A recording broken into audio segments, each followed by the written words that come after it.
e Inovação de São Paulo. O Centro Alemão de Ciência e Inovação de São Paulo faz parte de uma rede de 5 centros. Nós temos um centro em Nova York, um em Moscou, um em Nova Delhi e um em Tóquio. E essa rede de centros está hoje dentro do DAD. O DAD é o Serviço Alemão de Intercâmbio Acadêmico. E nós somos uma organização que representa as instituições do ensino superior na Alemanha.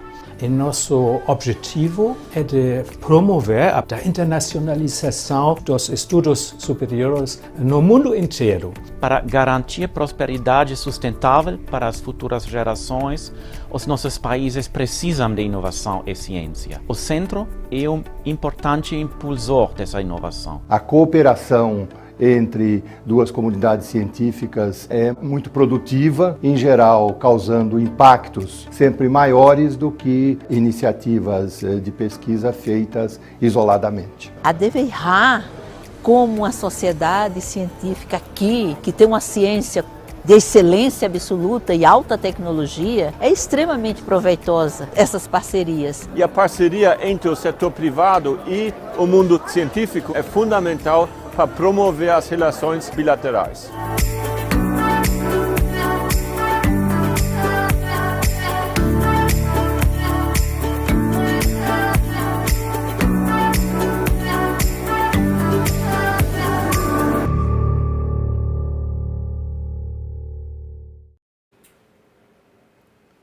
Hello, welcome to the DWIH São Paulo online talk, The Future is Green Hydrogen.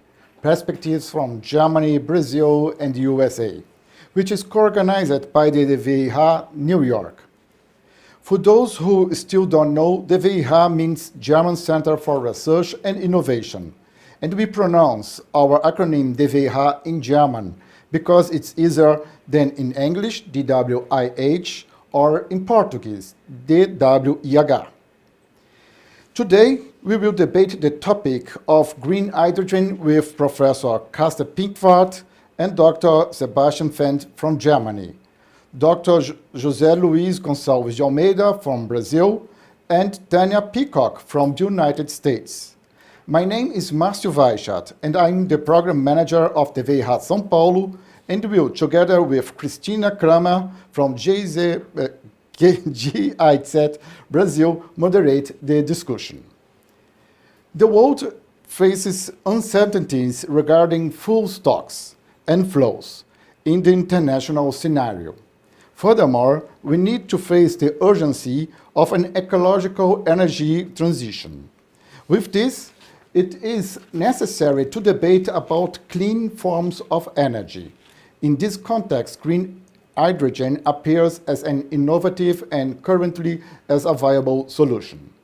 Most abundant chemical element in nature, hydrogen has been rarely used as a fuel.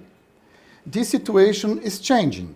From a process called electrolysis, it's possible to isolate hydrogen atoms present in water molecules and produce hydrogen. Using energy from renewable sources such as wind and solar to carry out the electrolysis, the production of hydrogen takes place without the generation of polluting emissions. It's a friendly process to the environment and an exceptional solution to reduce the greenhouse effect. That's why this kind of fuel is called green hydrogen, while those using fossil fuels as a source are called gray. In this meeting, we will talk about the challenges on how to transform the economy to a low-carbon economy, using green hydrogen as a vector for different applications in the energy sector, as well as transport and industry. We will focus on what is happening in Germany, Brazil, and in the USA regarding green hydrogen production, application, and logistics, and how research and development can foster the market ramp up. We remind you that we are live on YouTube in 2 different broadcasts, one with the original audio in English and the other one with simultaneous translation into Portuguese. If you are in a broadcast and want to go to other one, just visit our YouTube page, DWIH São Paulo. Both are available there right now. On today's event, you can send questions to the speakers and comment the live in both chats. Our team will select some questions and transmit them to the debaters. We remind you that by watching this live, you automatically agree to the exposure and placement of your chat comments. We also remind you that any inappropriate comments will be deleted by our team. We ask that you interact with this live, sending its link to colleagues, position it on your social media profiles, commenting and linking it.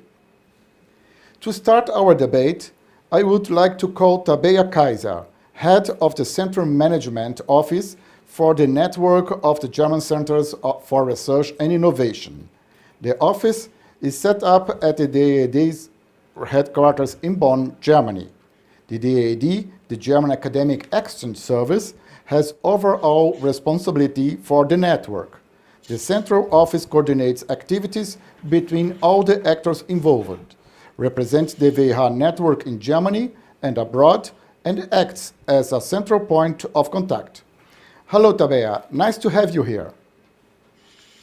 Thank you very much for your kind introduction, Marcio. It's both a pleasure and an honor to be given the chance to say a few words of welcome. Dear speakers, dear worldwide audience, ladies and gentlemen, I would like to welcome all of you on behalf of the network of the German Centers for Research and Innovation, das Netzwerk der deutschen Wissenschafts- und Innovationshäuser, also known, as Marcio just said, by its abbreviation DWIH. In the last few years, it has become very clear, actually more than ever, how vital international cooperation in research and innovation is.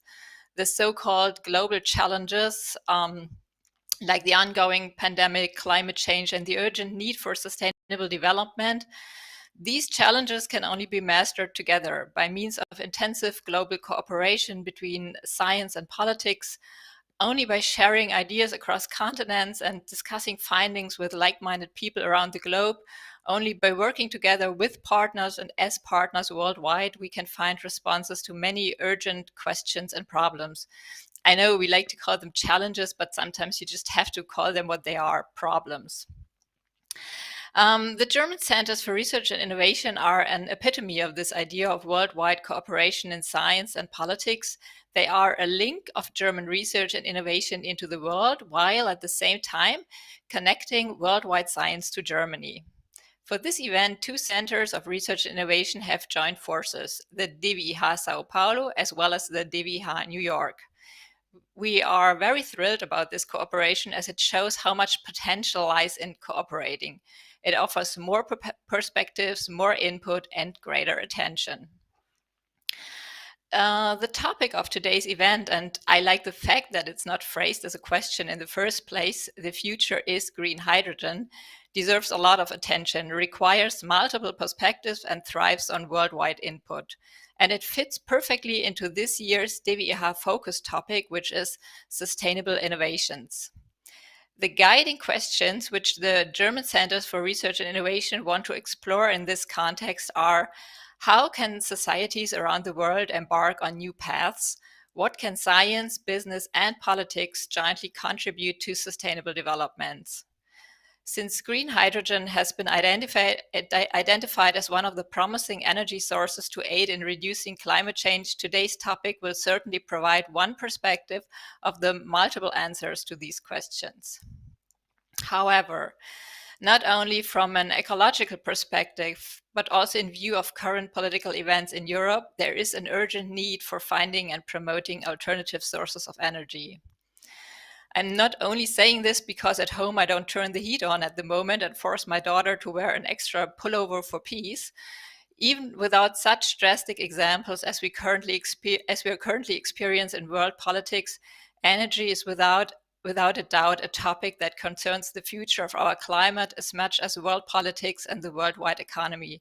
And there we are again at the German Centers for Research and Innovation, which aim at combining all of these different perspectives on an international level.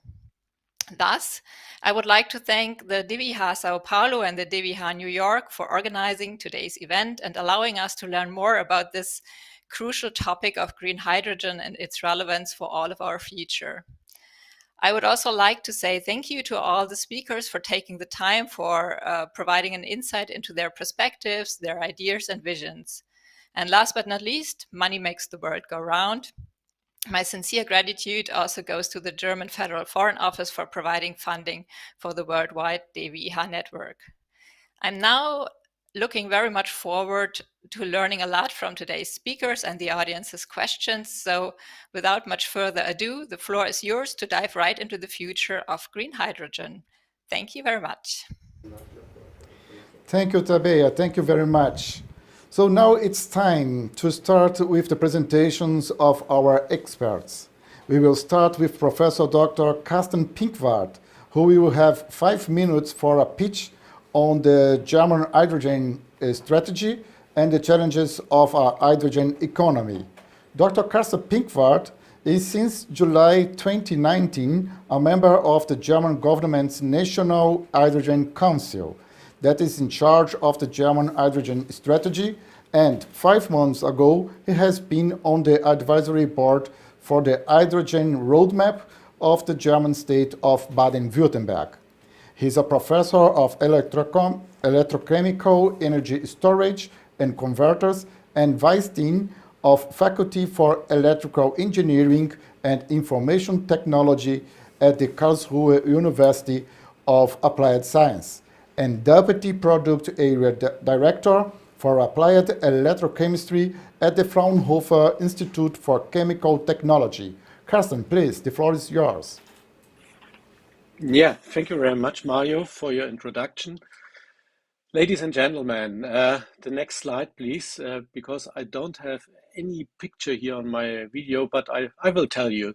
So if you see on this slide what is driving us, and if you are looking on the renewable energies and our goal to a green future, to a green hydrogen future, then we have different steps to overcome at the end to come to green hydrogen. So, and in every of these steps, we have losses in the case of the efficiency. And so for scientists, you can see here, what is our work? What must we do that we overcome these disadvantages? Please, the next slide. So the German government has started in 2020 the National Hydrogen Strategy. And in these strategies, the German government defines the steps, what is necessary for our future, for our German future. And if you are looking on the last point, there is written down to further develop international energy policy cooperations in the field of hydrogen. And that is true because we don't have enough renewable energy sources in Germany to produce all the necessary hydrogen for the transformation of our industrial, of our mobility, and of our heat production. So please go to the next slide. And here we have a comparison of some national hydrogen strategies. Today, we know there exist more than 130 different national hydrogen strategies for different directions, for different strategy goals. You can see here some countrysides are interested in reduced emissions, some interest in support national technology developments, some interest in international integration of renewables, and also some interest in develop hydrogen for the export side. Please go to the next slide.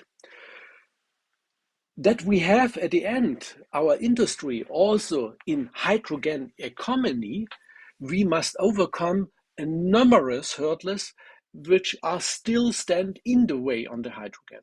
So we need a technology openness, we need regulation, we need also the availability of the hydrogen. We need an acceptable price of the renewables, of the hydrogen, of the derivatives. We need forecasts. What will be the right business case? And at the end, in the last row you can see the color of hydrogen, because there exists different possibility to produce the hydrogen. Please go to the next slide. And here we have some challenges which we must overcome. How do you find the right partner companies on both sides? How can we find the right partner here in Brazil? Where do get the greatest interestly? What conditions must be in the place to make technologically cooperation attractive? What are the barriers to large-scale carbon-neutral hydrogen production? How is the certification or the verification of green hydrogen done? That is very important, because we here in Germany, we want to have only green hydrogen, not blue, not gray, not violet. So what is the best commodity to trade each other? Please, the next slide. And the question is, how do we do it? Resilience across the board. That is also one important thing if we are now looking in our world, if we are now looking to Ukraine. Consideration of the interaction, infrastructures, of supply, expansion of use of options and demand. And also we need the security of supply. If we change our industry, if we change our energy transmission.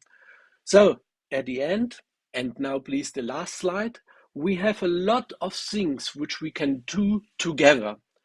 We can strengthen up the market ramp up, focus on technology strengths, remove obstacles together, introduce and use key performance indicators here in Brazil and also in Germany. And for that, we need networks. And so an event is very important to bring the both countrysides together. Thank you very much. Thank you, Karsten. Thank you very much. It was a very interesting presentation. Now I will pass the word to Dr. José Luís Gonçalves de Almeida, Executive Manager at SENAI CIMATEC, an industrial research center in Salvador in the Brazilian state of Bahia. He is a chemical engineer and worked for 20 years in industrial companies, including in Spain, and have plenty of experience in project management and direct supervision of technical personnel for R&D. At SENAI CIMATEC, José Luís is responsible for the petrochemical refining, energy efficiency, environment, safety, and many other areas. He will speak from a Brazilian perspective of green hydrogen. José Luís, you have also 5 minutes. Okay, thank you, Marcio, for the introduction, and good afternoon to all of who are watching us. Thank you very much. It's a pleasure to participate in an event on such a relevant topic as the energy transition, the decarbonization process, and the perspectives of new strategies and initiatives for the production and use of green hydrogen. Several initiatives are related to reducing greenhouse gases emissions. Many initiatives have been taken to solve this problem, including encouraging and using biofuels such as biodiesel and ethanol. However, green hydrogen has been standing out in recent years due to its properties and possible applications as energy feedstock, mainly in the chemistry industries. Nowadays, the most used and affordable technology to produce hydrogen is natural gas reforming, which will likely persist in the near future, unfortunately, although it's linked to various greenhouse gas emissions, including carbon dioxide and NOx. However, electrolysis can be considered a cleaner hydrogen production process that can use a clean energy source as wind, solar, hydroelectric to split the water into hydrogen and oxygen without forming carbon dioxide. Although water electrolysis has been known for more than 20 years and is most popular among the water splitting methods, it still contributes to only 4% of the total hydrogen production worldwide, because the production cost is much higher than that for reforming fossil fuels, and is difficult to be competitive up to the present time. So, extracting hydrogen from water at a large scale in a sustainable way is still a challenge for chemistry. Undoubtedly, using clean energy sources to produce hydrogen with water electrolysis is the main path in the energy transitions to the so-called hydrogen economy. In order to reduce the cost of producing hydrogen from clean energy by electrolysis so that it can be widely used as energy and raw material without subsidies, a great effort will be needed in technological development in order to reduce the investment cost, increase efficiency, stability, and optimizations of electrolyzers operations, among other factors. With the objective of contributing to the disseminations of the use of green hydrogen, CIMATEC is developing a plan consisting mainly of 4 pillars or dimensions, as you can. The first is the map of the green hydrogen of the state of Bahia, together with the Secretariat of Economic Development and Secretariat of the Environment of the state of Bahia. Research and characterizations of the main potential sites for the productions of green hydrogen are being carried out, considering the availability of water, potential for production of inputs, availability and transmissions of clean energy, transport infrastructure, quantifications of potential demands, potentials of the future market, and the survey of the state of the art in relation to the programs in the 5 main countries: Germany, Australia, Canada, Chile, and China, with special attention to the regulation design for national public policy proposals. The second dimension is the Green Hydrogen Competence Center for the training of human researchers in green hydrogen, which in 2022, 2 doctor's theses, 3 master's theses, and 1 scientific initiation work are being accomplished for the development of the basic themes. The third is the hydrogen hub at Green Hydrogen Hub at the CIMATEC Park at the Camaçari Industrial Complex, very close to where we are. It's a demo plant for the productions of green hydrogen using 2 different technologies, PEM and anionic membrane, where technological development will be carried out with the objective of reducing capex investment, increasing the efficiency and stability of electrolyzers, as well as in the absorption and the development of technologies for transport, storage, and applications, mainly in the mobility and chemical industry. And finally, the fourth is the decarbonizations of the various industrial sectors in the state of Bahia and Brazil. It is a medium long-term project. It's a challenger that is being carried out with the various sectors of the industry, such as refining, petrochemical, chemical, mining, steel, paper and cellulose, food and beverage. The gradual decarbonization process involves CO2 capturing as well as using green hydrogen. Thank you very much. This is what we are carrying out, and thank you very much, especially for your patience to listen to me. Thank you, Marcio. Thank you, José Luís. Thank you very much. So we will pass now the floor to Tanya Peacock, which will also take 5 minutes. She will speak about the current stage of green hydrogen research in the US. Tanya Peacock leads California government affairs and policy for the public company Bloom Energy. She is responsible for state and local legislative analysis, local and regional engagement, and climate, electricity, and renewable gas policy development, with a focus on hydrogen. Tanya is on the boards of the California Hydrogen Business Council and the America Biogas Council. Hello, Tanya. The microphone is yours. Marcio, thank you so much. So Bloom Energy is an international fuel cell and electrolyzer company that's based in California. Our fuel cells can run on natural gas, biogas, hydrogen, or a blend of methane and hydrogen. And our electrolyzers produce green hydrogen using water and electricity. Bloom's mission is to make clean, reliable energy affordable for everyone in the world, and we see hydrogen as an essential part of the clean energy future.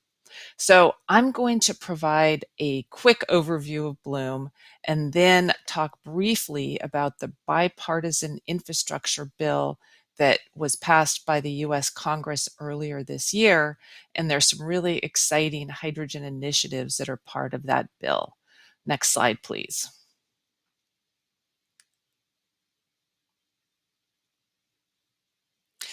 So Bloom's story started over 20 years ago when Bloom's founders chose solid oxide technology for NASA's first planned mission to Mars.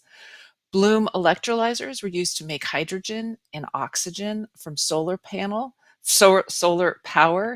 And then when they were operating in reverse mode, they generated power from that hydrogen. Next slide, please. The solid oxide technology became Bloom's core energy server product platform back on Earth. Successful demonstrations in 2005 produced both hydrogen and power, but as the hydrogen market had not yet emerged, our systems instead relied on natural gas as an input, operating solely in one direction to produce electricity. So we still operate in this mode across our fleet today. However, the interest in hydrogen to reduce emissions from hard to decarbonize industrial, transportation, and energy system applications, and the quickly improving economics of the hydrogen market are now beginning to enable real solutions at scale. So Bloom is really returning to its roots in hydrogen, leveraging its 20 years of experience, scaled up solid oxide platform, and strong hydrogen intellectual property, including 19 patents, to create flexible solutions for customers looking for hydrogen solutions today. Next slide, please. So as I mentioned earlier this year, the US Congress passed the Infrastructure Investment and Jobs Act. And the most important part of this bill from my perspective is the clean hydrogen section. The bill allocates to the US Department of Energy $9.5 billion for clean hydrogen initiatives. And so that breaks down into $8 billion for hydrogen hubs, $1 billion for clean hydrogen electrolysis, a clean hydrogen electrolysis program to reduce costs of hydrogen produced from clean electricity, and $500 million for clean hydrogen manufacturing and recycling initiatives to support equipment, manufacturing, and strong domestic supply chains. So the Department of Energy has issued RFIs, requests for information, for industry stakeholders to provide feedback on how best to structure the funding opportunities. And those deadlines have actually passed, and now they're evaluating how best to structure these programs. So this is really a once-in-a-generation opportunity to advance clean hydrogen production and use, and research will absolutely be an important part of bringing the costs of electrolytic hydrogen down and scaling up production. So the heart of the clean hydrogen initiatives in the infrastructure bill is really the regional clean hydrogen hubs funding opportunity. It's where the bulk of the money is going. The legislation requires that at least 4 regional hydrogen hubs are created that reflect feedstock diversity, end-use diversity, geographic diversity, and at least 2 hydrogen hubs in natural gas producing regions. Next slide, please. So hydrogen hub team, so this bill has generated a huge amount of excitement and energy, and hydrogen hubs are forming all over the country. To date, I think I've counted 20 states in various stages of forming teams, developing partnerships, doing the legwork required to put together an application. So it's still in the early stages.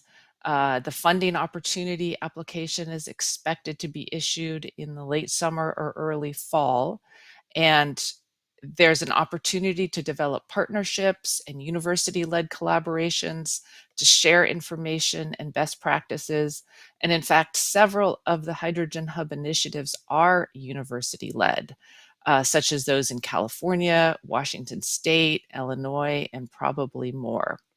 So in summary, the global interest in hydrogen and our urgent need for clean energy makes this an incredibly exciting opportunity and an important time to be involved in the hydrogen economy.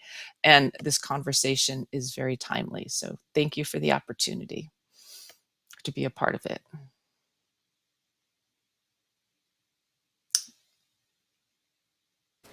And that's... Thank you, Tanya. Thank you very much. It was very interesting to see that the act is not aiming only infrastructure, but jobs as well. That is a good point. So finally, we turn to the word over to Dr. Sebastian Fendt, who will speak on the current stage of green hydrogen research at the Technical University of Munich. Dr. Sebastian Fendt is chair of Energy Systems at the TU Munich and coordinator of the network TUM, Hydrogen and Power-to-X within the Munich Institute of Integrated Materials, Energy and Process Engineering, and head of the research group Biomass and Renewable Fuels since 2015. He also coordinates the International Future Lab on Hydrogen, Redefine H2E, of the German Federal Ministry of Education and Research. Welcome, Sebastian. Hello, Marcio. Thank you very much for the nice introduction. Hello, everybody.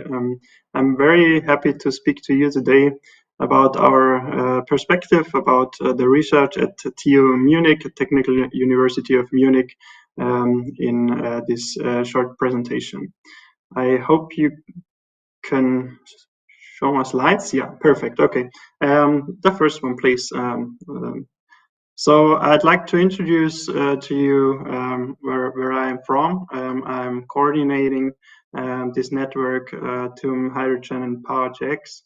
Since a couple of years now. This is an initiative which goes way back, almost 10 years, trying to merge a lot of research, a lot of different actors in the area of hydrogen, and follow-up processes at TU Munich. And perhaps this is also a core part of every researcher, I'd say, doing collaboration not only within the institutes, within the research faculties, but also, of course, to the outside, interdisciplinary and international research. So this hydrogen network, we clustered or restructured all the time over the years, and have now a very nice structure, clustering a couple of research focus points, such as resources,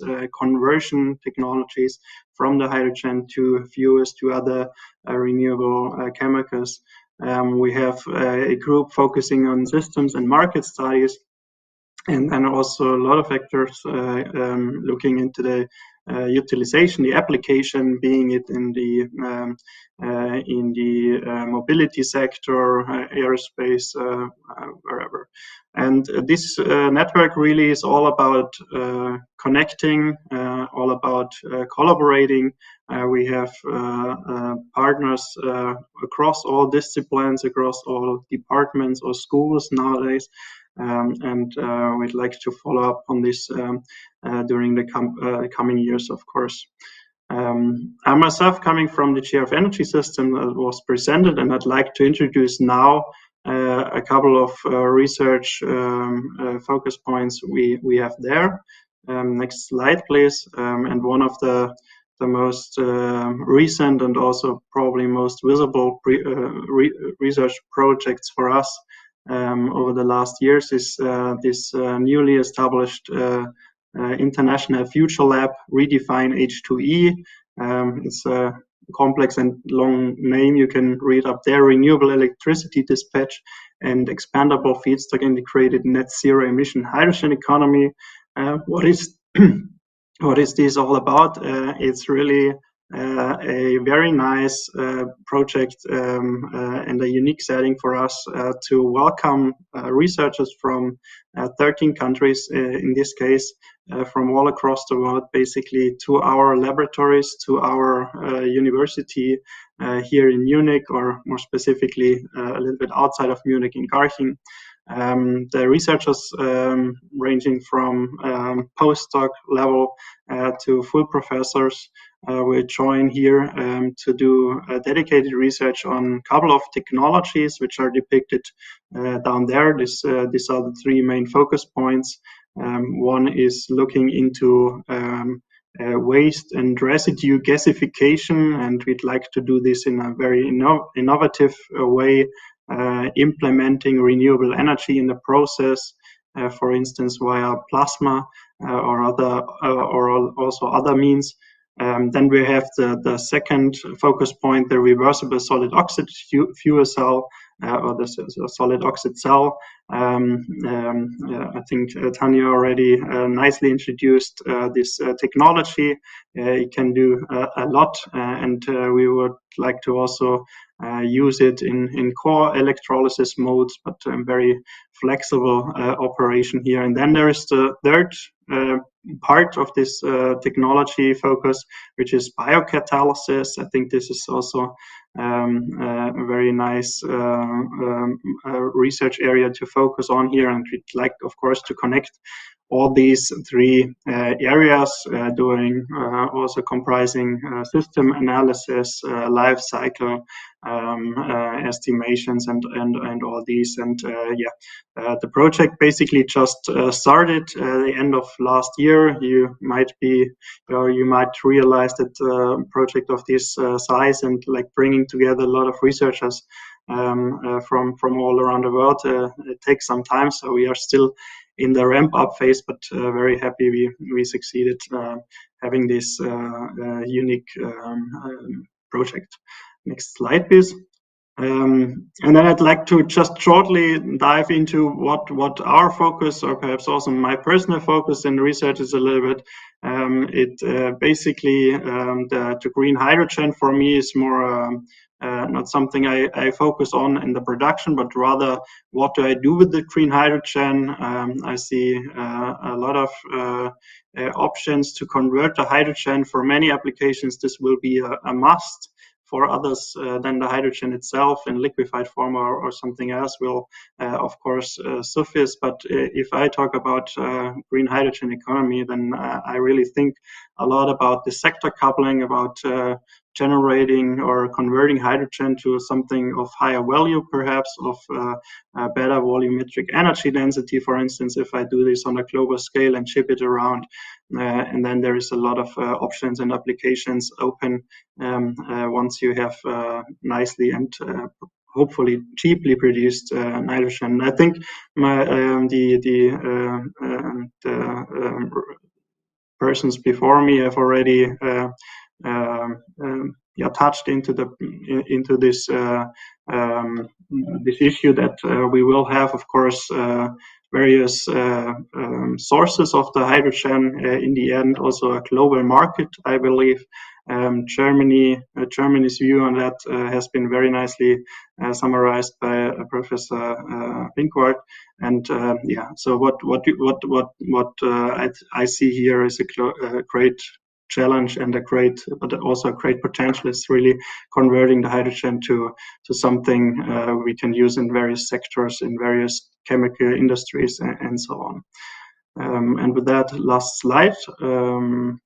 Next slide, I'd like to highlight a couple of our recent research output. This is in the end all about our research, and you can read up a couple of those titles yourself. What I really like to focus on is integrating renewable hydrogen in the end in other processes like biomass conversion processes in order to make a very highly efficient and nicely integrated system, also providing flexibility to the energy system, for instance. We looked into that in more detail, and yeah, I think with that, I just leave it here. Thank you very much for having me, and I'm looking forward to the discussion. Thank you, Sebastian. Thank you very much. So once all the pitches are done, we will move on to a free dialogue between the speakers and public. Feel free to send your questions and comments in the chat. We also ask you to complete our evaluation survey. The link to the survey will be posted by our team in the comments now. All questions and answers or options are written in both Portuguese and English. Your answers will help us to promote upcoming events in the best possible way. So now to share with me the moderation of this talk, I come today with the expert Kristina Kramer. She has been working with topics related to climate change and energy transmission at the German Agency for Technical Cooperation, GIZ, in Brazil since 2016. Kristina is currently the head of the Secretariat of the German-Brazilian Energy Partnership. The German-Brazilian Energy Partnership provides a forum for high-level political dialogue and brings together representatives from different sectors in support of the energy transition towards a wider use of renewable energies and energy efficiency. Welcome, Kristina. Thank you so much, Marcio, for the kind introduction and also for the invitation. And I want to thank both of the German Centers for Research and Innovation, the DWIH or DWIH Sao Paulo and New York, for the invitation as well. And I also want to thanks for the opportunity to have this discussion with all of our experts today. And I think we already had very excellent contributions on green hydrogen in Brazil, the US and Germany. So I would like to start with Karsten. Karsten, a few weeks ago, I participated in a meeting where green hydrogen was referred to as a champagne of hydrogen, considering it really a premium product, mainly because of its current production costs, but as we learned right now from Sebastian as well, also because of its energy density or possibility to have a high energy density. And I was asking myself, if we consider green hydrogen as a champagne, how can we make it a beer? Or how can we better scale it up to have the climate neutral production of green hydrogen, and so that it becomes more available also? Yeah, first of all, I don't like this name champagne for green hydrogen, because we don't have, as inhabitants of our world, no other solution. We must go in the hydrogen industry. We must go in the hydrogen direction, because in around more than 50 years, we don't have enough fossil resources to produce all our products which based on fossil resources like oil. So that's why we need a new way. And the way is the only way which starts with hydrogen. That is one thing. The other thing is we must change our climate change. We must stop the CO2 production in our world.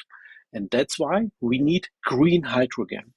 So that we come to the huge amount of green hydrogen again, which is necessary in this time window, round about 2050. McKinsey or other Boston consultants said we need 50,000 billion of tons of hydrogen. So that is a number I cannot see the zeros hinter the five. So we don't have any other solution. We must start today, and we must start quickly to change our industry.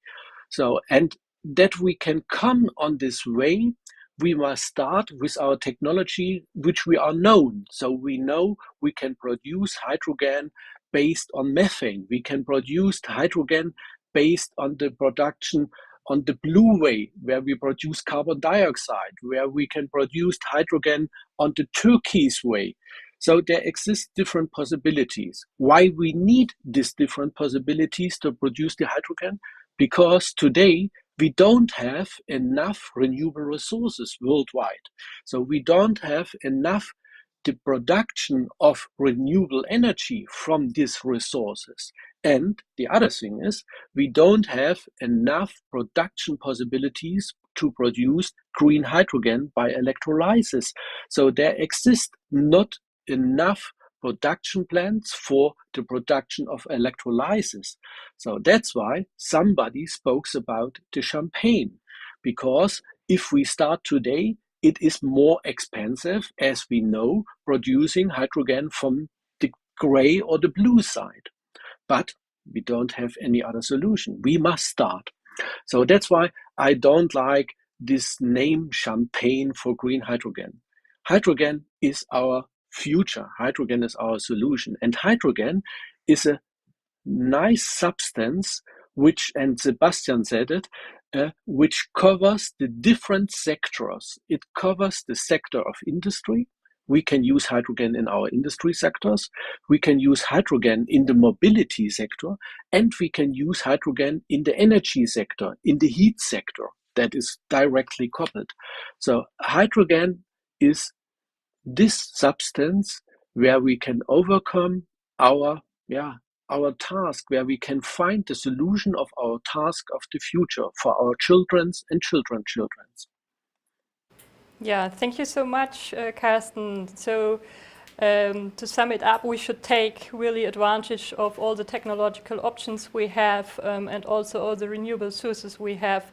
And hydrogen really brings to us a versatility, and we can applicate it in all sorts of different sectors as well. So Tanya, I want to ask you the next question, because I see you as an expert in a very privileged position, because you gain both insights from the government but also from the private initiative. And I was just wondering, because Karsten also already mentioned some of the challenges in his initial presentation, and from your point of view, from private sector, but also with his insights from the government, I would like to ask you, where do you see the main challenges for green hydrogen production today and application as well? Sure, thank you, Kristina. So to follow a little bit along the theme of turning green hydrogen from champagne to beer, one of the key things that has to happen is reducing costs and scaling up production. And the way to do that is to improve the manufacturing process. And so, for example, Bloom uses solid oxide technology, and that technology involves the use of ceramic plates in fuel cells and electrolyzers. Currently, the industry, Bloom and the industry, we use batch furnaces to manufacture electrolyzers and fuel cells, which is economical when we're not operating at scale. But as the need to scale up, as Karsten mentioned, is urgent, we need to move to a technology which is standard in the for ceramics processing, and that's the use of continuous furnaces. And that technology has not yet been adapted and incorporated into the fuel cell and the electrolyzer industry.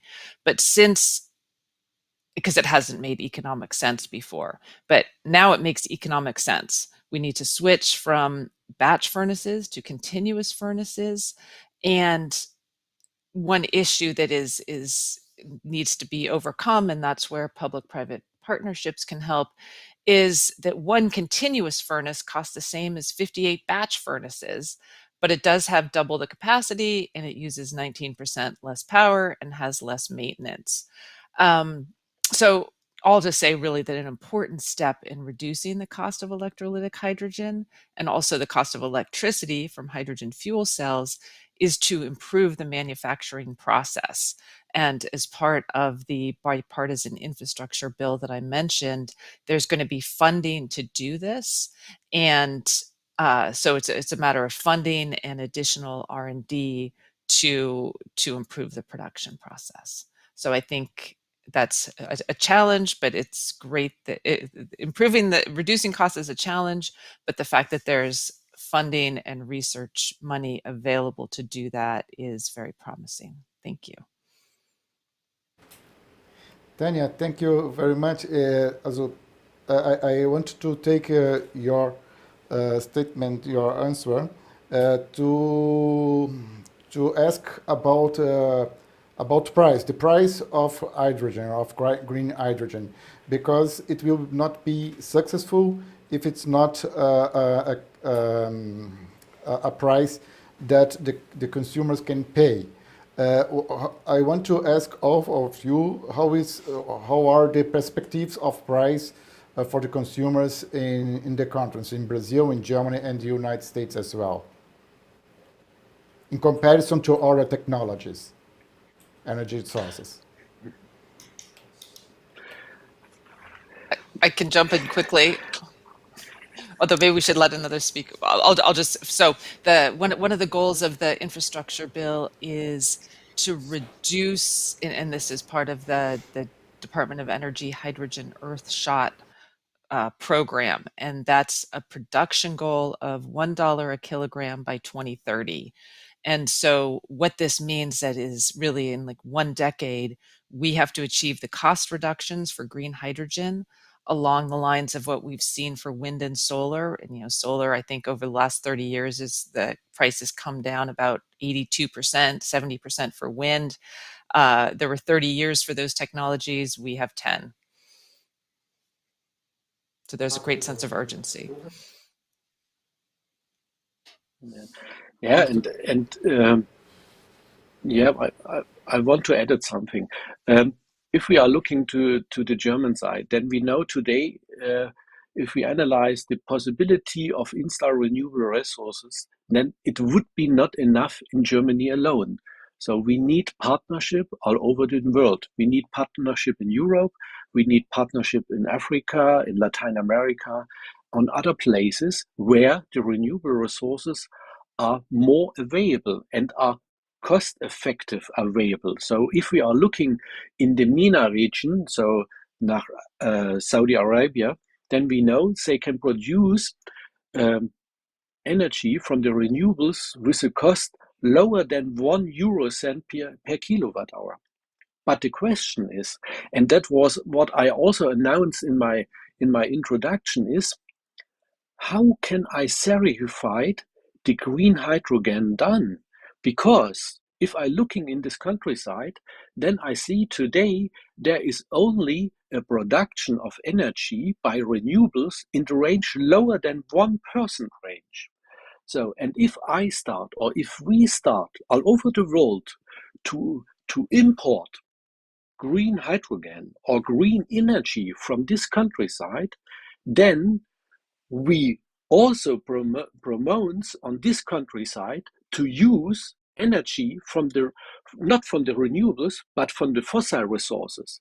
So for that, it is absolutely important that we installed in international certification what is green hydrogen and how can we overcome the aspect to overlapping on the one side, the business case of green hydrogen, and on the other side, the production, the future production of local energy by fossil resources. Because at the end, if we do that, then we have again more CO2 in our surroundings, and we have hydrogen from the renewables. But this is also for the business case. So, and that cannot be the solution for our world. So that's why certification is one of the main important things.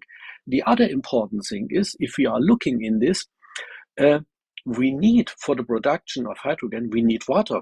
And if we analyze in which countryside we have very good renewable situation for renewable energy. So if we are going to Africa, if we are going in the MENA region, or if we are going to Australia, the same situation, then we have then we can find places where water is a rare resource. And if the industry see there is a business case to produce green hydrogen, then the question is, where does the water come from? And what is the additional thing if we produce water only for green hydrogen.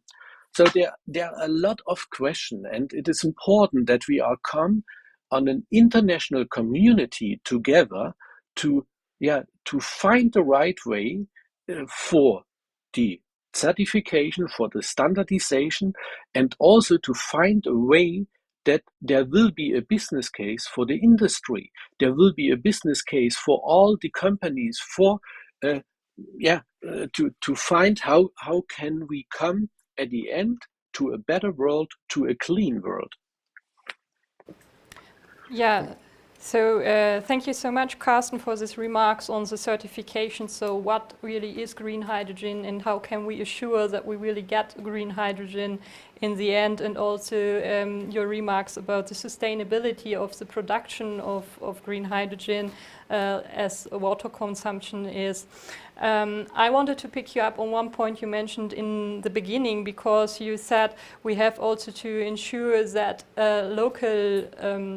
local industry consumption then doesn't use or won't use fossil fuels. So I wanted to ask José, because he mentioned in his initial contribution that they are currently mapping the hydrogen sector as well in the state of Bahia, and I wanted to ask you, José, where do you see local applications of green hydrogen in Brazil, so we really can use and decarbonize our economy in Brazil as well? Maybe you already started to mention some, but maybe you can elaborate on that as well. Okay, thank you, Kristina. I think that we can use hydrogen also. It means the green hydrogen from clean energy in many aspects. It means in many sectors of the industry. And in Brazil, for example, if you can use in the steel production today, here in Brazil, we use coke, and we produce for each kilo of hydrogen to reduce the iron oxide to steel 10 kilos of CO2. So if you use the hydrogen as a reduction factor to the steel sector, it will be very great for us. It means I think that we can use hydrogen in the mobility, in the chemical industry, as a raw material of feedstock. For example, in producing the ammonia, it's very interesting also. And from ammonia to urea as a fertilizant. So I think that is very interesting to use all this hydrogen. And I think that we have, the big problem for me is the cost of the green hydrogen. And I think that we have to develop and we have to research and make a lot of development to decrease the capex of the electrolyzers, to increase a little bit the stability of the electrolyzers and the efficiency of the electrolyzers. So I think that the important point is the cost of the hydrogen. If the cost of hydrogen, of the green hydrogen, can reach little by little the same price as the hydrogen from steam, from vapor steam from the steam that is produced, I think that it will be used naturally. Okay, thank you. Thank you so much, José. I want to ask a question actually from the chat to Sebastian. We have Kristina Montemaggiore Rebecca, I hope I pronounced that well, asking you, what about the production from biogas, the H2 production from biogas, because they think that this is a huge potential also for Brazil. So Sebastian, maybe because your research focus is on biomass as well, you could elaborate a little bit more on that? Yeah, sure, Kristina. Thanks a lot for the question. Yeah, I think there's not an easy answer to this question. Actually, I agree to Karsten. I think in the end we need perhaps all the sources in order to provide hydrogen. But for biogas, I'm like, my personal opinion is, I think perhaps a little biased from the German situation. But in this case, I think I would rather say in Germany that biogas we should use for other applications rather than trying to get hydrogen out of that and like add another step for the already quite expensive biogas, which needs a lot of subsidies. So I think this might again also depend on like the countries, the framework conditions at the locations. Yeah, I think we need to be open to all the options. There's also ideas about using the biogas for a pyrolysis step, like creating fixed carbon or like carbon you can store. But in the end, my personal opinion, I'd say is like the biomass based biogas should be probably not the first or not the source right now be converted to hydrogen, but perhaps the others have other opinions on that. Yeah, Sebastian, I want to ask you actually one other question as well, because we saw that you're doing a lot of research at the University of Munich. And I wanted to ask you, and maybe Tanya can also join us with this question, how can the private sector and research facility actually collaborate to foster market ramp up for green hydrogen? And how can we tackle all the challenges, but with research in the background that were highlighted throughout our discussion so far? Tanya, you want to go first, or shall I? Yeah, maybe Sebastian, so perhaps first, and yeah. Go ahead. Okay. So perhaps, yeah, of course, my perspective on that is very clear. I think like everybody doing or in research, we of course rely on the industry partners. We need their opinion in where we need to go, guiding us in the directions. But then I think this is a very important partnership in like almost all the projects we do. There is industry involved, and this is a good thing. I think it's not something you get a bias from, I think, but rather European projects. So if you have a lot of industry partners and then also a couple of or also a lot of research partners, then I think this is a very fruitful collaboration, a very fruitful setting for really innovations for driving this forward. Because the research in the end, I think, does not or is not allowed in the end to really be on its own. Just perhaps in former days, closing the laboratories and then looking into very tiny problems, perhaps for 10 years. I think this is not something, or not how research functions in these times. But we rather need to be very fast. We rather need to see from the very first second or minute, has this idea some relevance for the industry? What is the road towards application? What research questions do we need?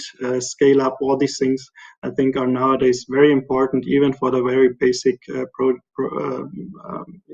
projects already. Yeah, thank you. Maybe Tanya. So Karsten, I agree with everything you said, and I would add that the opportunity we have right now with the U.S. Department of Energy Hydrogen Hub funding opportunity is real-time collaboration between universities, national labs that do a lot of research, and industries that bring the technology to scale up hydrogen production, and then also pairing production with end uses. So it's really the entire ecosystem, from research and development to production to end use, and putting that together in a way that can demonstrate how hydrogen can decarbonize it's like multi-sectoral decarbonization of industry using hydrogen. So it's really this opportunity for real-time research and implementation. So I think that is the purpose behind this hydrogen hub funding opportunity, and it's going to be really important in terms of accelerating the production, the scaling up the production and reducing costs of green hydrogen. So actually we are looking at all three entities. We need the collaboration of universities, government, but also the private initiative to really create the ecosystem, to have the conditions to really scale up the hydrogen production and and join forces actually. I think Marcio has another question also from the chat. Yes, we are receiving many questions here in the chat. And here is a question that I hope that one of you can answer, because it's not related to production of hydrogen or to consume or not to business, but to the consequence for the environment. So the question comes from João Paulo from Minas Gerais in Brazil. What is the impact that large-scale use of green hydrogen could have on the environment?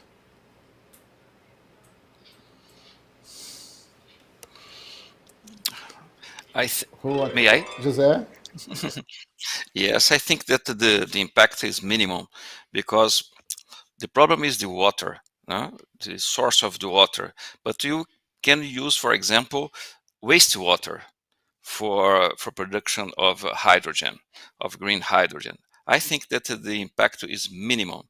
So we have to perseverate in research and development to produce really green hydrogen. I think that the impact in the environment is minimum, because the problem is the raw material. The raw material is electricity, and electricity comes from solar, hydroelectric. For example, 83% of the electricity generated in Brazil is from clean energy. So I think that, in my opinion, the impact is minimal.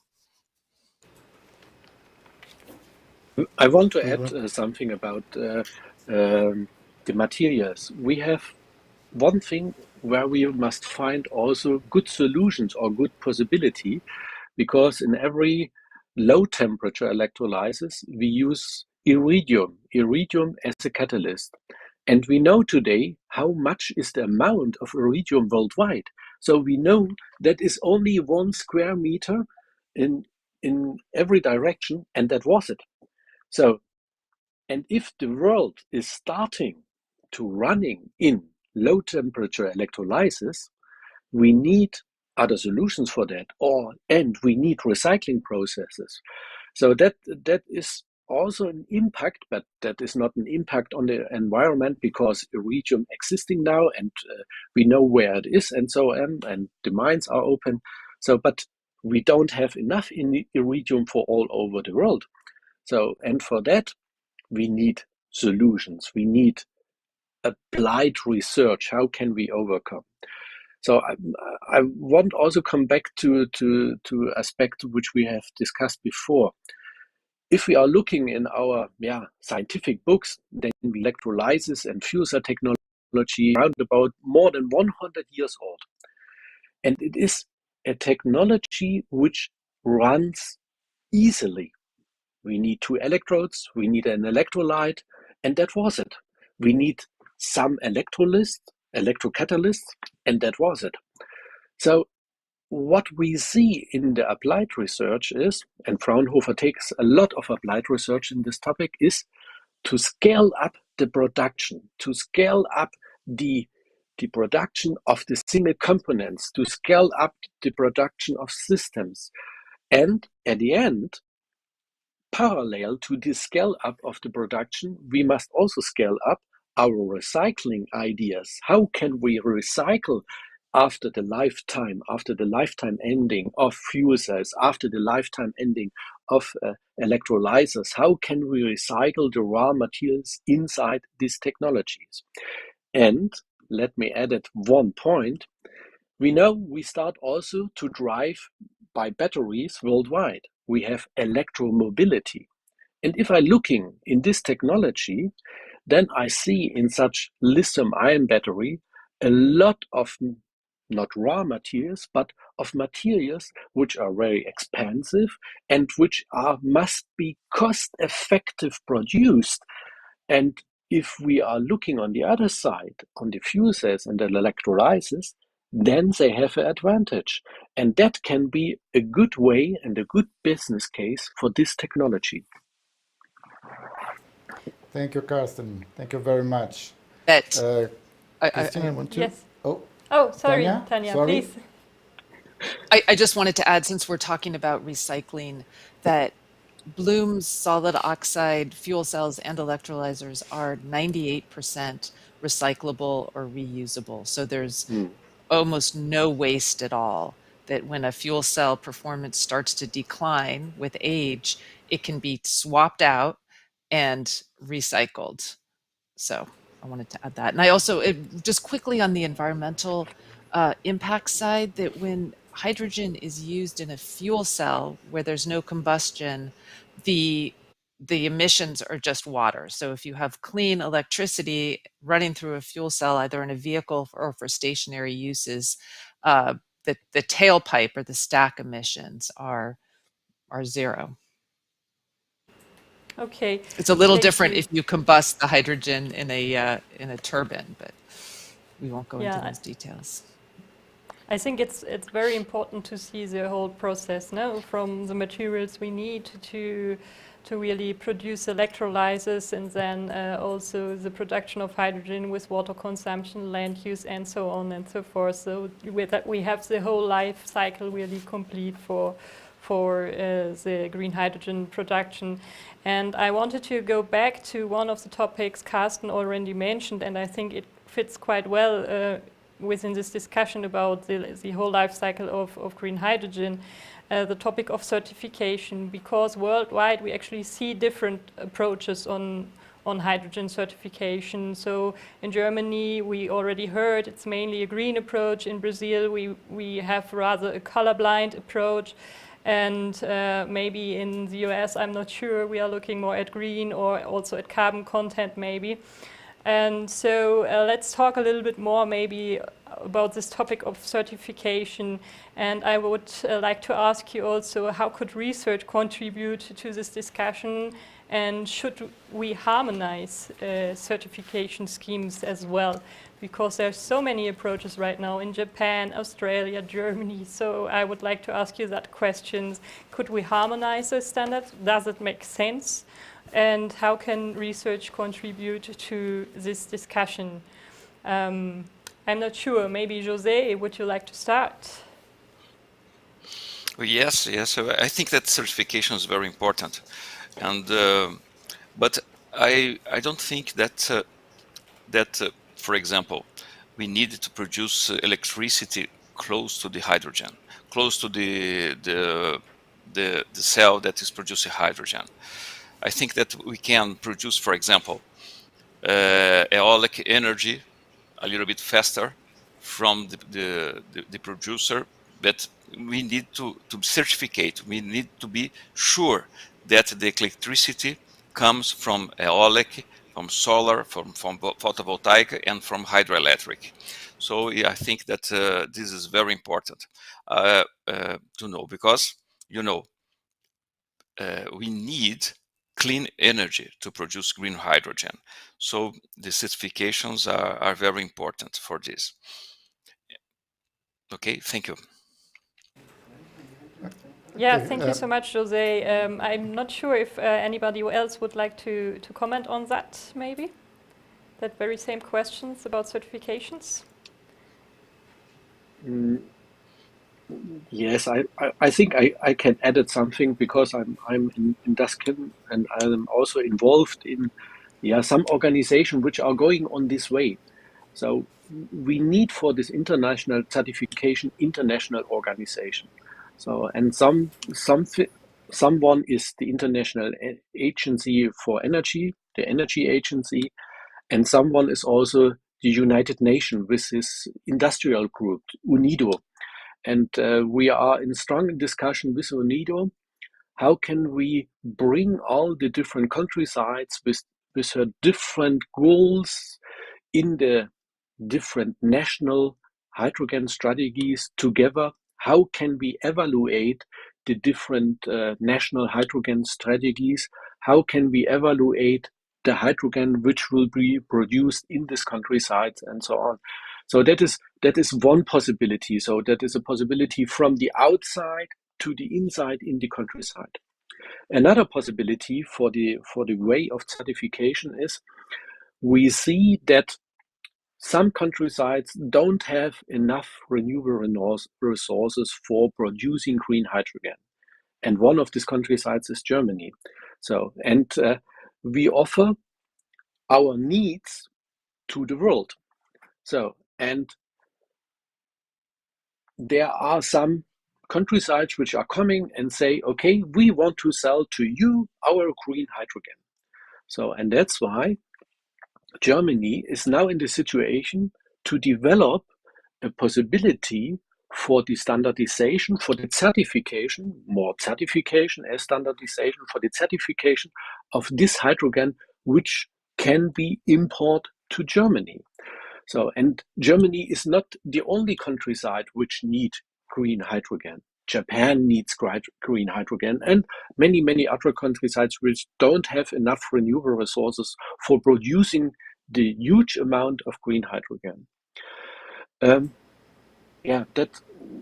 is on the one side it is a task for international organizations like the UN with UNIDO or GIZ, which is also an international organization. And on the other side, it will become also from the countryside, which needs the import of green hydrogen. Thank you, Karsten. So I will change the topic, and I have another question to José Luís. Maybe Tanya can comment it as well. So José Luís, here in Brazil, there is research as well to produce hydrogen by using ethanol in cars as an option for electrical cars. How you see this this research, this work, and how promising is it? And I said that Tanya could comment it because in the United States you have also cars with methanol, I think, and you use methanol as well as energy resource. I don't know if in the United States you are researching methanol as well as source for producing hydrogen. Can you start? Yes, thank you, Marcio. The ethanol that is produced in Brazil, sugarcane during the sugarcane absorb also CO2 from the atmosphere. But the ethanol, when it's transformed in a fuel cell, they produce also CO2. But this is an intermediate, I think, the solution for before we reach exactly to use the green hydrogen. I think that using ethanol, even to produce, for example, kerosene, we can do this. You use ethanol, dehydrate the ethanol, produce ethylene. You can oligomerizate it, and you can mixture and metastasis and use all these small box to produce even the kerosene from to jet fuel. Okay, so I think that ethanol is an intermediate solution because it's very difficult to start from fossil fuel direct to the hydrogen. I think that we can go gradually, and the ethanol is a big solution for us, in my opinion, here in Brazil, because ethanol came from the sugar cane. I don't know methanol. Methanol can be transformed through the Sebastian reaction, and we can produce from CO2 to methane and methane to methanol. So I think that could be also an intermediate solution from the decarbonization. I don't know, Tanya, what's your opinion? Please excuse me. Honestly, I've heard of some work into particularly methanol to hydrogen, but it's not research that I am familiar with, and I don't think it's the main. It's certainly not a main focus of green hydrogen production. I saw in the I saw in the presentations of Sebastian that they are using also CO2 to produce methanol, methane, and so on. Perhaps he can help us a little bit. Yeah. Perhaps I can give my general opinion on I think if you look at the broader picture, then you first need the renewable energy, right? So you need the electricity from wind and solar and biomass and perhaps water. And then where you cannot directly electrify any processes or mobility and so on, then you need to go to the hydrogen, right? And then again, there are sectors, and there will be sectors also in the future, which also will not be sufficiently addressed with hydrogen alone, with have carbon need.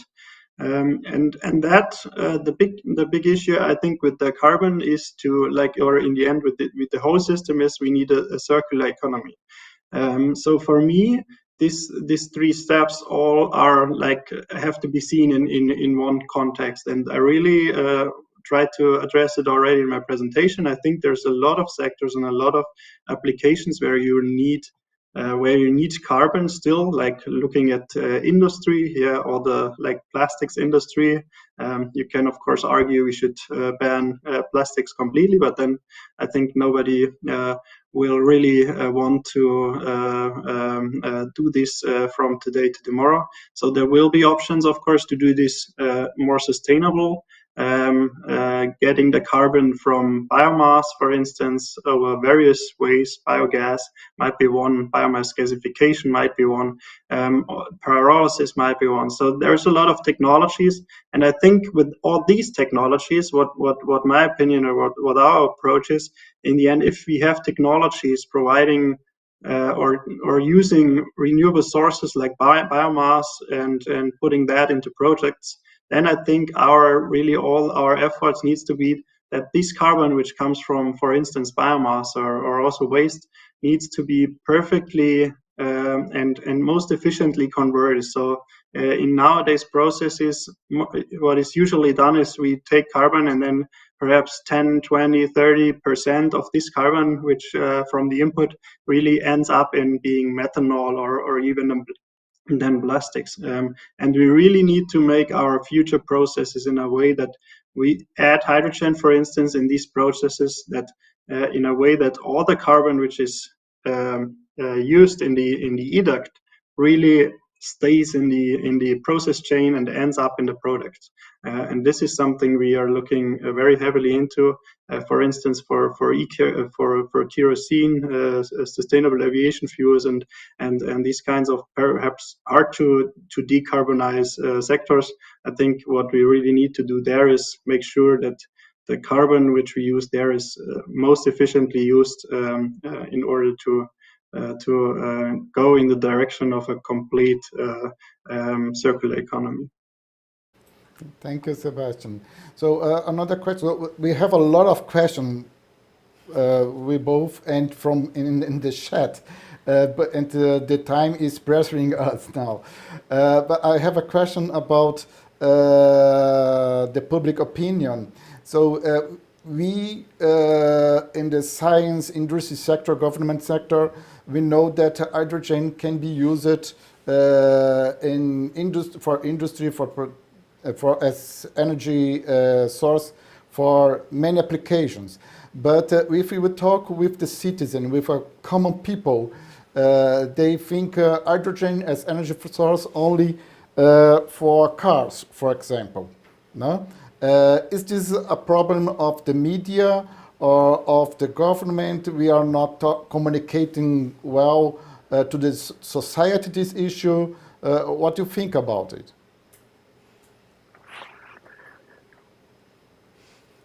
Yeah, then I will start again. So in my presentation, I have spoke about of numerous hurdles still stand in the way of the hydrogen.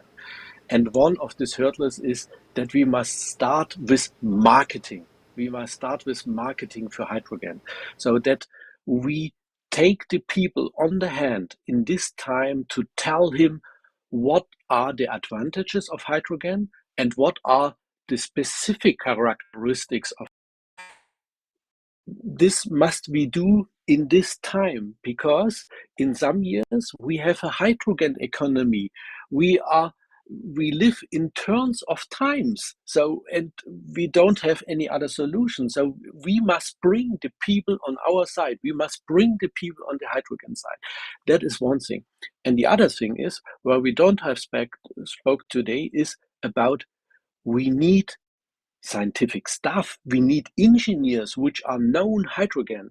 And if I looking here in Germany, and if I looking in my own company, in my own Fraunhofer Institute, we have over 1 year, a position for a hydrogen system engineer. So, and we get in this time 3 CVs from 3 people which are don't nothing about hydrogen. And if I'm looking on my university, and if I'm looking on how many students are study electrical engineering, are study battery technologies or hydrogen technology, and I see what the industry needs on engineers, on scientists. So we need young people. Please, young people, if you are heard this, study electrochemistry, study electrical engineering, and go in the world and learn something about hydrogen, because we need you. All over the world, you will find a job in the hydrogen industry. Thank you so much, Karsten. I think after these passionate words, I will rethink my career and maybe I will start studying in the hydrogen direction again. So yeah, I want to really do it. It's absolutely true. If you spoke with the big companies all over the world, and if you see, so they need engineers, and if you are looking on the market, there are not enough. So that is a situation in Europe, that is a situation in US and Australia, all over the world. So only in China, in India, there we have a lot of them, but we need it all over the world. And if we want to participate, if the industry want to participate on the business case, and that is also a task for the different government sides, we must transport this thing to our community. We must transport to our inhabitants. Our future is hydrogen, and for that we need people, we need industry. Yeah, that is indeed a huge gap, and it's also questions we received from Ravery in the chat, because she asked, or he asked, how can we do that actually? How can we make present hydrogen economy more people-orientated and people-centric? So, of course, we need the students and so on, but how can we get them? How can we make them as passionate as you are, Karsten? So maybe we can ask that to José first. Yes, I agree perfectly. I agree completely with you, Dr. Pinkwart. We need persons to work with hydrogen, and this is our second dimension in our strategy. We need a competence center we're forming people in hydrogen, in electrolysis. We need to know, for example, for the anode, we have to substitute the iridium, or perhaps the ruthenium iridium alloy, and we have to find some alloy that is not so expensive as this. And in cathode, for example, the platinum, perhaps we can substitute with another metal that is not a noble metal as platinum. So really, we need very much people that is working, that is studying hard with green hydrogen. So I think that the marketing is very important. as Dr. Pinkwart talk to us a little bit later, okay? Because the marketing is very important. It means not marketing, but you have to expose that the hydrogen is the best solution that we have for the future generations. So we need engineers, we need people, operators, we need engineers, we need doctor degrees in electrochemical and so on. So we have to foment this, okay? And how? I don't know. We have to explain to the people in general that the hydrogen is the best solution for our future, for the future generations, okay? And it is a marketing. It is and we need in the future a lot of people that understand the electrochemical, the liquefied hydrogen, for example, and to transport hydrogen and all, because we are talking about produce, but we can talk about storage, to transport. How is the best way to transport hydrogen in a short, medium, and long distance? We have to study a little bit more about this. So we need people of this. We have to explain for the people in general that it's very important, and the hydrogen is the best solution. Thank you so much. I'm not sure, maybe I saw Tanya also laughing at this topic, if she wanted to add something as well. How can we make it more attractive, maybe more people-orientated? I would say, I'll use an example of a recent event that took place at the California State Capitol, organized by all of the hydrogen associations who are active in California. So it was a hydrogen village event, and companies and equipment manufacturers brought in their technology, and it was on display on the steps of the Capitol, and it was open for anybody to come through and look at the trucks and the cars, and there was a fuel cell, hydrogen fuel cell, that was generating the power for the event, and all the representatives of all the companies were there, and legislators actually came through and spoke. So it was a great collaboration between industry and government, and showcasing technology, having it seem real, and an opportunity for people to ask questions. And there was actually a high school teacher who came by, and he shared that he has his middle school students and his high school students produce green hydrogen, electrolytic hydrogen, and then design fuel cell cars. And so I think that's what we need more of, opportunities for people to see the technology so they can understand what it does and that it's real, and bringing our, students, middle school students, high school students, into the process as early as possible. Thank you. Yes, thank you. So starting at a young age already with the hydrogen marketing, as Karsten put it as well. So I have one last question to you all. I would like you to ask, what would you consider the most important aspects and factors when establishing hydrogen partnerships?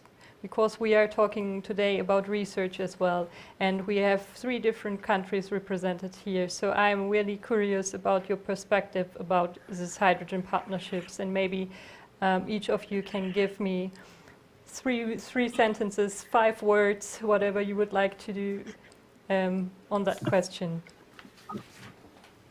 Perhaps may I start with this one? So I think I'm very unhappy to say that, but in the end, for the research, a lot of things depend on money. And I think the understanding and also the community now is increasingly getting also the funding agency are setting up projects where we can do international collaboration. I think within the country it's easy to collaborate. Usually within the European Union, there's also very good funding schemes. But then if for instance, I want to collaborate with partners from Brazil and the US, then it gets very, very tricky. And I think this needs to be better. It's increasing already. I think there are projects with Australia, with Chile, whatever. So what my wish as a researcher, I think, would be to have more of these calls and opportunities to really do international collaborations and international research by, in the end, having these kind of schemes and money available. Financing is one of the aspects. Maybe Tanja, what would you consider one of the most important aspects establishing hydrogen partnerships? Well, a key aspect is providing opportunities for researchers and companies and government officials to come together and talk about how public-private partnerships might be structured. And an example of a really successful event that has happened for the last 6 or 7 years is the annual California-Germany Bilateral Energy Conference. And it's co-sponsored by the California Energy Commission, the German Federal Ministry for Economic Affairs and Energy, and then hosted actually by a group called Adelphi and the German American Chamber of Commerce as well. And so what this conference does is provide an opportunity for all of the different stakeholders that I mentioned to come together, share information, and potentially develop partnerships if they so choose. So I would say conferences like that are very important ways to encourage international collaboration.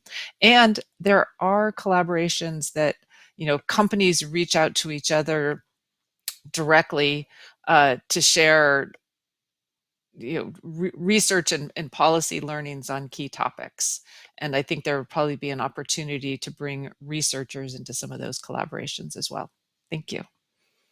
Thank you, Tanja. So we have already financing, collaboration and exchange. Maybe José, you could add one more aspect here. I think that, for example, the companies, electric companies that generate energy is a very good partnership to work together with the research centers in general, because they can funding us and they can collaborate us, because to generate the hydrogen is not only the electrolyzer. You have to work a little bit in the transformer, in the rectificator, and a lot of subjects. So I think that really the factor is we need the private companies to research and to develop this new technology. Okay. Yeah, thank you. Karsten, what would be your aspects and factors for hydrogen partnerships then? Yeah, I think Sebastian has pointed out very well what is missing. And what can be a good starting point, for my opinion, that are the industry and chamber of commerce from Germany in the different countrysides. Because they know and they are point of contacts for the local industry. And they can select the industries which are interested in this new business case or in this business case. That is one thing.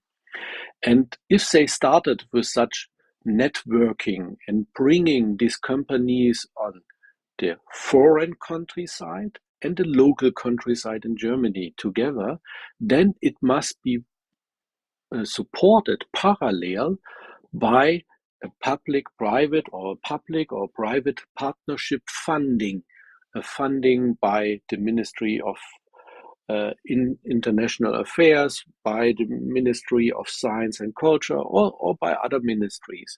But if we starting something like that, then we must, or it should be good if we have in the background, in the backhand, also the money to start this collaboration or this possible collaboration and cooperation.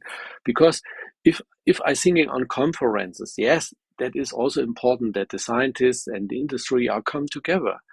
But the next point is, how can we collaborate? How can we cooperate? And what will be our business case in California, and what will be our business case in Germany? And then the discussion begins.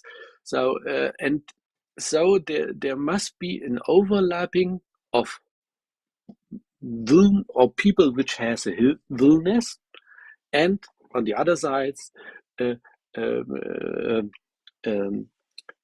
number of ministries, a number of finance possibility which can support this willness.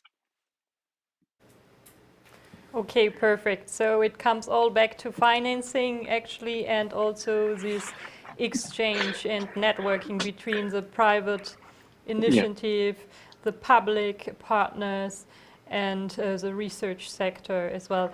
And with that, I would like to thank you all for participating in this discussion. I think we could go on for hours, but we have to finish at some point. So I would like to hand over back to Marcio, and thank you to you all. Okay, thank you. So I want to apologize, ask you for apologize, as especially the public, the audience. We have a lot of questions in the chat that we don't have time. The time is over. We have own questions, many, but the time is over. So apologize us that we cannot address all the questions. We would like to ask the speakers to address questions among them, but the time is over. So I think it was a very good discussion, and we have enough information and inputs for thinking and building future with green hydrogen. I'm sure that Kristina agree with it. I don't know if you want to comment something from yourself about the discussion, and then. So yeah, maybe one last point that Karsten mentioned. We actually, within the energy partnership between Germany and Brazil, we work very close together with the chambers of commerce in Sao Paulo and also in Rio de Janeiro, because they have a focus on hydrogen. Actually, they formed the German-Brazilian Alliance for Green Hydrogen together, and we are actually forming several task forces together with companies from all over the world, actually, mainly Brazilian companies, but of course German companies, and we have companies from Portugal, Australia, and so on participating in these task forces on hydrogen application, production, and also the logistics.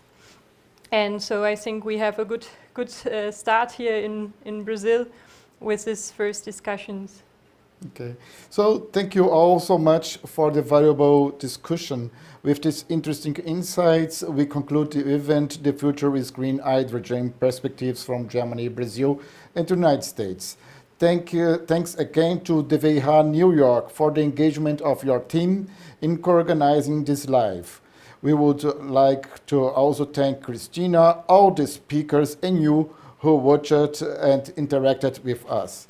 We reinforce here the request for you to fill out our satisfaction survey, which will be posted in the chat by our team again. Consider following us on LinkedIn and Twitter, as well as here on YouTube. Subscribe our newsletter by accessing our website. See you soon. Thank you. Thank you. Bye-bye.